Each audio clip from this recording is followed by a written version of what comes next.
Tappeto rosso per il rosso di Montalcino di Margherita, ma di Argiano, che abbiamo grandissimo onore di ospitare qui al Due Torri a Verona.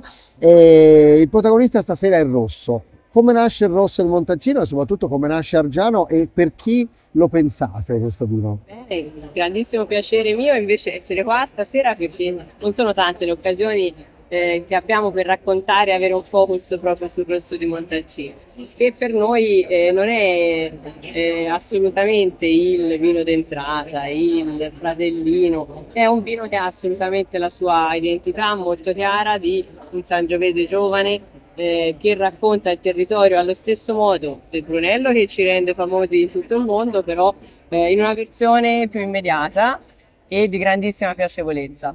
Effettivamente nel bicchiere c'è tutto quello che hai detto e c'è anche direi una bella anima territoriale di dove è Argiano, no? Il versante sud particolare con questa bellissima piccantezza che hanno le uve, questa bellissima speziatura, questo ventaglio di aromaticità e quindi mi viene subito l'idea di abbinarlo a qualcosa a tavola, perché io so questa depravazione che il rosso me lo vedo sempre a tavola. Siamo a Verona, con cosa lo abbiniamo? Allora, è interessantissimo questo ragionamento che facciamo perché ci capita di girare il mondo, di abbinare i nostri vini con qualsiasi tipo di piatto, non solo i più tradizionali. Qua a Verona direi un po' per questa croccantezza del frutto, questa nota un po' balsamica che come hai ricordato ricorda molto il nostro territorio sud-ovest di Montalcino, questa bellissima freschezza l'abbinerei con il tortellino di Valeggio che comunque con la parte più calda, più piacevole, molto